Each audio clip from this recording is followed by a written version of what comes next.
بسم اللہ الرحمن الرحیم۔ بسم اللہ الرحمن الرحیم۔ عزیز طلبہ کرام، کیسے ہیں آپ؟ سب خیر و عافیت سے ہیں؟ آج سبق نمبر 141 ہے اور کتاب المضاربت میں حصہ آج دوم ہے اور مضاربت کے متفرق احکامات چل رہے ہیں۔ تو آج ہم مضارب اول کا یہ تصرف پڑھیں گے کہ مضارب اول کسی دوسرے آدمی کو مضاربت کے طور پر مال دے سکتا ہے، تو رب المال اگر اجازت اس کو دیتا ہے تو پھر مضارب اول مضارب ثانی کی طرف مضاربت کے طور پر مال دے سکتا ہے۔ اس کی کچھ صورتیں ہیں اور بعد میں جب نفع کی تقسیم ہوگی تو رب المال کو کس طرح تقسیم کر کے دیں گے، مضارب ثانی کو کب کس طریقے سے دیں گے، اور خود یہ مضارب اول کیسے لے گا، کتنا لے گا، تو آج اس سے متعلق ذرا بات کر لیتے ہیں اور اس کے بعد پھر آگے متفرق احکامات چلیں گے۔ تو چلتے ہیں کتاب کی طرف۔ تو یہاں سے ہے عبارت آج کہ وَإِذَا دَفَعَ إِلَيْهِ مُضَارَبَةً بِالنِّصْفِ، رب المال نے مضارب کو مال دیا، دفع الیہ مضاربتاً مضاربت کے طور پر، لیکن مضاربتاً بالنصف مضاربت بالنصف کے طور پر دیا کہ جتنا بھی نفع اللہ تعالیٰ آپ کو دے دے تو نصف نصف کریں گے اس کو۔ فَأَذِنَ لَهُ أَن يَدْفَعَهَا مُضَارَبَةً، اور ساتھ ساتھ یہ اجازت بھی دے دی کہ میری طرف سے آپ کو اجازت ہے کہ آپ آگے بھی کسی کو مضاربت پر دے سکتے ہیں۔ اور اس نے آگے جو دے دیا، اب یہ سب سے پہلی صورت ہے، آپ اس کو ذہن میں رکھیں گے۔ یہ پہلی صورت ہے، وہ اس میں یہ ہے کہ فَدَفَعَهَا بِالثُّلُثِ، مضارب اول نے مضارب ثانی کو جو دیا ہے وہ مضاربت بالثلث کے طور پر دیا ہے۔ خود جو لیا ہے وہ مضاربت بالنصف ہے۔ کیا مطلب؟ یعنی جتنا بھی نفع آئے گا اس میں نصف مضارب اول کا ہوگا، نصف پیچھے رب المال کا ہوگا نا۔ اور اس مضارب اول نے آگے جو مضارب ثانی کو دیا ہے وہ مضاربت بالثلث کے طور پر دیا ہے، یعنی 2 حصے نفع اس مضارب اول کا ہوگا اور 1 حصہ نفع وہ مضارب ثانی کو دے گا۔ یہ مطلب ہے مضاربت بالثلث کا۔ جائز ہے۔ اب سب سے پہلی صورت کو یاد رکھیں، یہ ہے سب سے پہلی صورت، یہاں سے شروع ہو گئی ہے، یہاں سے کہ فَإِن كَانَ رَبُّ الْمَالِ قَالَ لَهُ، اگر رب المال نے مضارب اول کو یہ کہا تھا مال دیتے وقت، اب رب المال کے جملوں پر غور کریں گے، اسی سے متعلق حکم بھی بدلتا رہے گا۔ عَلَىٰ أَنَّ مَا رَزَقَ اللَّهُ تَعَالَىٰ فَهُوَ بَيْنَنَا نِصْفَانِ، جو کچھ بھی اللہ تعالیٰ آپ کو نفع دے دے، رزق کا معنی دے دے، اللہ تعالیٰ آپ کو رزق دے دے، جو کچھ بھی دے دے، فَهُوَ بَيْنَنَا نِصْفَانِ، وہ میرے اور آپ کے درمیان نصف نصف ہوگا۔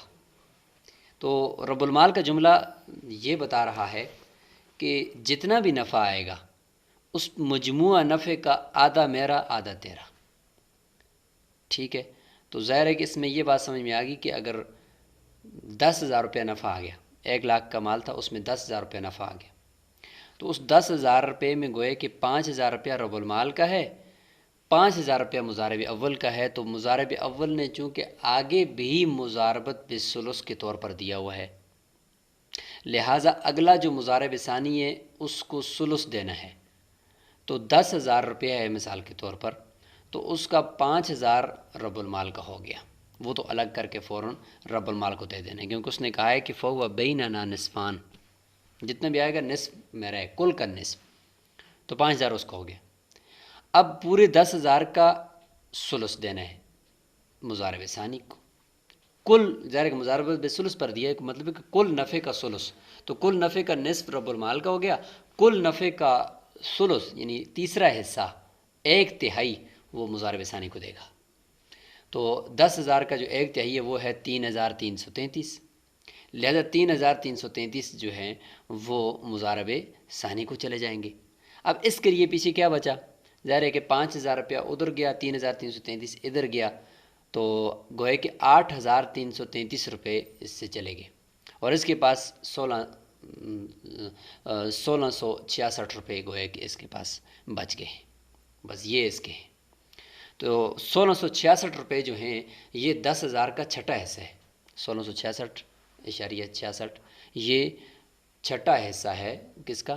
کل سمجھ لیں کہ اگر 10,000 روپے ہے تو اس کا چھٹا حصہ ہے یہ، تو اس لیے فرمایا فَلِرَبِّ الْمَالِ نِصْفُ الرِّبْحِ، لہذا رب المال کے لیے نصف منافع ہو گیا 5,000، وَلِلْمُضَارِبِ الثَّانِي ثُلُثُ الرِّبْحِ، تو جو مضارب ثانی ہے کل منافع کا ثلث اس کا ہو گیا، یعنی 3,333، تو 10,000 میں سے آگے رہ گیا 1,666 جو کہ سدس ہے، تو وَلِلْأَوَّلِ یعنی مضارب اول کے لیے السدس، یہ چھٹا حصہ ہوگا۔ فیصدی اعتبار سے اگر دیکھا جائے تو 100% جو منافع ہے اس میں سے 50% رب المال کا ہو گیا، 33.33% یہ ایک ثلث ہے نا، تو 33.33% مضارب ثانی کا ہو گیا، اور اب اس کے پاس جو پیچھے بچ گیا وہ 16 کچھ بچ کے ہے، تو وہ ہو جائے گا مضارب اول کے لیے۔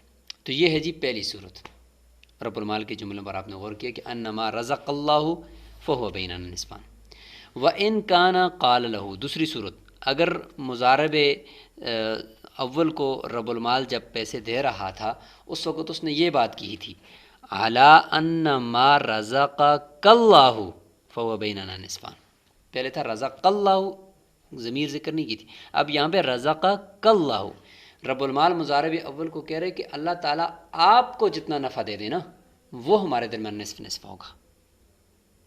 تو اس کا مطلب یہ ہے کہ مضارب ثانی کو پہلے دے دیں گے، اس کے بعد مضارب اول کو جو اللہ تعالیٰ نفع دے گا اس کے بعد وہ نصف نصف ہوگا۔ اس کا مطلب یہ ہے کہ یہاں پہ رب المال کو کل کا نصف نہیں دیں گے، بلکہ مضارب ثانی کا حصہ کاٹ کر جو باقیہ مضارب اول کے ہاتھ آئے گا اس کا نصف وہ دینا ہے رب المال کو، سمجھ گئے؟ لہٰذا اب ایسا ہوگا کہ 10,000 روپیہ مثال طور پر اگر نفع آیا ہے تو 10,000 میں سے فوراً سب سے پہلے ہم نے مضارب ثانی کا حصہ پہلے نکالنا ہے، 3,333 اس کا نکال دیا، باقی بچ جائے گا ہمارے پاس پیچھے وہ 3,333 تو ادھر چلا گیا، تو 6,666 ہمارے پاس بچ جائے گا، تو 6,666 کو نصف نصف کریں گے تو اس میں 3,333 رب المال کا ہو جائے گا، 3,333 وہ مضارب اول کا ہو جائے گا۔ تو یہ اس طریقے سے کریں گے کہ اب مضارب ثانی کا حصہ پہلے نکالیں گے، کیونکہ رب المال نے رزقک اللہ کا لفظ بول دیا ہے، تو اس کا مطلب ہے کہ جتنا مضارب اول کے ہاتھ آئے گا مضارب ثانی کو دینے کے بعد وہ نصف نصف ہوگا۔ فَلِلْمُضَارِبِ الثَّانِي، دیکھیں سب سے پہلا مضارب ثانی کا دے رہے ہیں، اوپر تو سب سے پہلے رب المال کا نکال رہے تھے کیونکہ کل کا نصف دینا تھا، اب یہاں پہ مضارب ثانی کے پہلے نکال رہے ہیں کیونکہ کل کا نصف نہیں دینا بلکہ بقیہ کا نصف دینا ہے۔ فَلِلْمُضَارِبِ الثَّانِي الثُّلُثُ، مضارب ثانی کو ثلث 3,333 دے دیا، وما بقیہ جو باقی بچے گا 6,666 بین رب المال والمضارب الاول نصفانی، وہ رب المال اور مضارب کے درمیان نصف نصف ہو جائے گا۔ یہ ہوگی دوسری صورت، رب المال کے جملے پہ آپ نے غور کیا۔ فَإِن قَالَ، اب ایک تیسری صورت ہے، یہ تھوڑی دلچسپ بھی ہے کہ عَلَىٰ أَنَّ مَا، رب المال نے یہ کہا تھا کہ عَلَىٰ أَنَّ مَا رَزَقَ اللَّهُ فَلِي نِصْفُهُ، جو بھی اللہ تعالیٰ نفع دے گا میرا نصف ہے، باقی تم جانو اور مضارب ثانی جانے، میرا نصف ہے۔ تو یہ بات بھی اور اوپر والی جو پہلی صورت ہے وہ ایک ہی ہے نا، بات تو ایک ہی ہوگی، کل کا نصف مانگ رہا ہے رب المال، لیکن یہاں پہ مسئلہ یہ ہوا کہ مضارب اول نے مضارب ثانی کو جو دیا ہوا وہ مضاربت بالثلث پر نہیں دیا ہوا، اس نے آگے بھی مضاربت بالنصف پر دیا ہوا ہے، مضاربت بالنصف پر دیا ہوا ہے۔ دیکھیں فَدَفَعَ الْمَالَ إِلَىٰ آخَرَ مُضَارَبَةً بِالنِّصْفِ، مضارب اول نے مضارب ثانی کو مضاربت بالنصف پر دیا ہوا ہے۔ تو یہ تیسری صورت ہے جی، یہاں پہ اس کو تیسری صورت کر لیں۔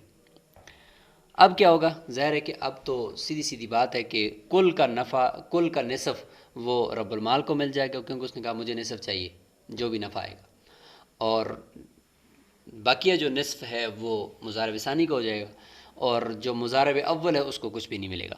فَلِلثَّانِي نِصْفُ الرِّبْحِ، مضارب ثانی کے لیے آدھا نفع، وَلِرَبِّ الْمَالِ النِّصْفُ، رب المال کے لیے آدھا نفع، وَلَا شَيْءَ لِلْمُضَارِبِ الْأَوَّلِ، مضارب اول کے لیے کچھ چیز بھی نہیں بچے گی، ظاہر ہے جو طے ہوا تھا وہ اس کے مطابق اس نے دینا ہے، اصول ہی یہی ہے۔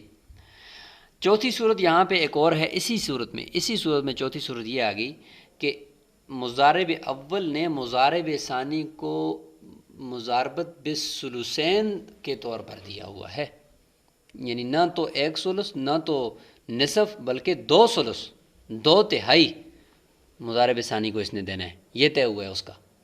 تو اب تو مسئلہ یہ ہوگا کہ جیب سے دینے پڑ گئے۔ دیکھیں ظاہر ہے کہ کل مال کا نصف تو رب المال کو دینا ہے، اور کل مال کا 2/3 یعنی نصف سے بھی زیادہ مضارب ثانی کو دینا ہے۔ تو نصف سے زیادہ کس طرح دے گا کہ جب نصف اس نے رب المال کو دے دی تو پیچھے بچتا ہی نصف ہے۔ تو لہٰذا اس طرح کرے گا کہ رب المال کو نصف دے دے گا اور مضارب ثانی کو نصف دے گا، اور ساتھ ساتھ مضارب ثانی کو 2/3 پورا کرنے کے لیے چھٹا حصہ مزید ساتھ ملا کر دے دے گا، تب جا کر 2/3 پورا ہوگا۔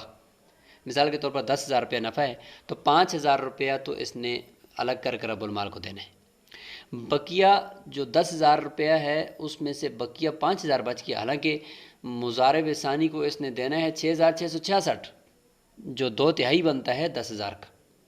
تو 6,666 تو اس کے پاس بچے ہی نہیں ہے، اس کے پاس تو بقیہ 5,000 بچ گئے، لہٰذا 5,000 بھی دے گا اور ساتھ جیب سے 1,666 اور نکال کر دے دے گا۔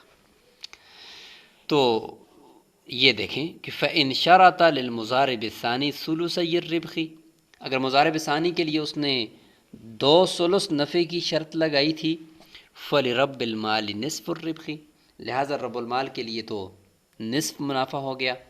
وَلِلْمُضَارِبِ الثَّانِي نِصْفُ الرِّبْحِ، مضارب ثانی نصف لے لے گا، اور مضارب ثانی کا ابھی اور بھی باقی ہے کیونکہ اس کو 2/3 پورے کرنے ہیں، 6,666 پورا کرنے ہیں۔ وَيَضْمَنُ الْمُضَارِبُ الْأَوَّلُ لِلْمُضَارِبِ الثَّانِي، لہٰذا مضارب اول مضارب ثانی کے لیے ضامن ہوگا مقدار سدس الربح من مالہ، منافع کے چھٹے حصے کا، یعنی 1,666، یہ چھٹا حصہ جو ہے 10,000 میں سے 5,000 تو دے دیا نا، تو 6,666 میں سے 1,666 باقی بچ گیا، یہ چھٹا حصہ ہے 10,000 کا۔ تو یہ اب ضامن ہوگا کون؟ مضارب اول مضارب ثانی کے لیے، من مالی اپنے مال سے، مضارب ثانی مضارب اول اپنے مال سے دے گا، نہ کہ رب المال کے مال سے۔ تو یہ 4 صورتیں ہیں اس مسئلے کی، یہ آپ نے یہاں پہ ان کو اچھی طریقے سے امید ہے کہ آپ سمجھ چکے ہوں گے۔ یہ بہت اہم جگہ ہے کتاب المضاربت کے اندر، اور یہ 4 صورتیں ہیں، انتہائی دلچسپ بھی ہیں ماشاءاللہ، اس لیے آپ اس کو اچھی طریقے سے ذہن نشین فرما لیں۔ آگے یہ ذکر کرتے ہیں کہ مضاربت باطل کب ہوتی ہے۔ تو باطل ہونے کی ایک صورت یہ ہے کہ رب المال یا مضارب میں سے کوئی ایک مر جائے۔ ظاہر ہے کہ موت سے، چونکہ مضاربت کے اندر وکالت بھی ہوتی ہے تو ایک دوسرے کا وکیل بھی ہوتے ہیں، مضارب وکیل ہوتا ہے رب المال کا، تو اگر ان دونوں میں سے کوئی ایک مر گیا تو ظاہر ہے جس طریقے سے وکالت باطل ہو جاتی ہے موت سے، کہ موکل جب حکم دینے والا نہیں رہا تو آگے وکیل بھی معزول ہو جاتا ہے، یا وکیل نہیں رہا تو پھر وہ کام کس طرح کرے گا، تو پھر بھی وکالت باطل ہو جاتی ہے۔ تو اسی طریقے سے یہاں مضاربت بھی باطل ہو جائے گی۔ اور دوسرا مرتد ہو گیا ان میں سے کوئی ایک، الیاذ باللہ، اور وہ دارالحرب میں جا کر ملحق ہو گیا، چلا گیا، اور اس کا حکم قاضی نے سنا دیا کہ یہ اب اس کی نیشنلٹی یہاں سے ختم ہو چکی ہے، تو وہ بھی بمنزلہ مردہ کے ہو گیا، تو پھر بھی مضاربت باطل ہو جائے گی۔ وَإِذَا مَاتَ رَبُّ الْمَالِ أَوِ الْمُضَارِبُ بَطَلَتِ الْمُضَارَبَةُ، مضاربت باطل ہو جائے گی۔ وَإِذَا ارْتَدَّ، اور اسی طریقے سے مرتد ہو گیا رب المال عن الاسلام، اسلام سے، وَلَحِقَ بِدَارِ الْحَرْبِ، دارالحرب کے اندر ملحق ہو گیا، تو بطلت المضاربۃ، تو مضاربت پھر بھی باطل ہو جائے گی۔ تو یہاں تک اسی باب کو آج ہم پڑھ لیتے ہیں، اور یہاں تک ہی کافی ہے۔ انشاءاللہ آگے آخری سبق ہوگا کتاب المضاربت کا، اور کوشش کریں گے کہ ہم اس میں کتاب المضاربت کو مکمل کر دیں، اور اسی طریقے سے اس کے یہ متفرق احکامات چل رہے ہیں۔ تو بس یہاں تک ہی ہے آج کے سبق میں۔ ہم نے جو 4 صورتیں پڑھی ہیں کہ مضاربت ثانیہ جو ہوتی ہے، کہ مضارب اول مضارب ثانی کو جو دیتا ہے، اس کی 4 صورتیں اور اس کے احکامات ہم نے پڑھے ہیں۔ ان 4 صورتوں کو آپ نے ذہن نشین کرنا ہے، اور ان کا خلاصہ خاص طور پہ کمنٹ باکس میں ضرور دینا ہے کہ ہمیں یہ سمجھ میں آ گئی ہیں۔ آخر میں یہ بات ذکر کرتے چلیں کہ یہاں پہ دیکھیں وَإِذَا ارْتَدَّ رَبُّ الْمَالِ، رب المال کا ذکر کیا کہ وہ مرتد ہو جائے تو مضاربت باطل ہو جائے گی، لیکن اگر ایسا ہو جائے کہ مضارب مرتد ہو گیا تو مضارب مرتد ہونے سے ہی مضاربت ختم نہیں ہوگی۔ اس طریقے سے رب المال بھی صرف مرتد ہونے سے نہیں ختم ہوگی، کیونکہ صرف مرتد ہونے سے مضاربت موقوف ہوتی ہے، کہ ہو سکتا ہے کہ یہ واپس ٹھیک ہو جائے۔ باطل تب ہوتی ہے کہ جب وہ دارالحرب میں لاحق ہو جائے اور اس کے دارالحرب میں لاحق ہونے کا قاضی حکم لگا دے کہ یہ بندہ اب یہاں کا نہیں رہا، تو پھر مضاربت باطل ہوتی ہے۔ تو یہ مضارب اگر ہو جائے مرتد تو جب تک وہ ملحق نہیں ہوا تو اس کا بھی یہی حکم ہے کہ مضاربت باقی ہے، اور اگر واپس آ گیا تو پھر درست ہو جائے گی، اور اگر نہیں آیا واپس چلا گیا اور قاضی نے اس کا فیصلہ بھی سنا دیا تو وہ بھی بمنزلہ موت کے ہے۔ تو یہاں تک یہ بات آپ نے سمجھ لی۔ السلام علیکم ورحمۃ اللہ وبرکاتہ۔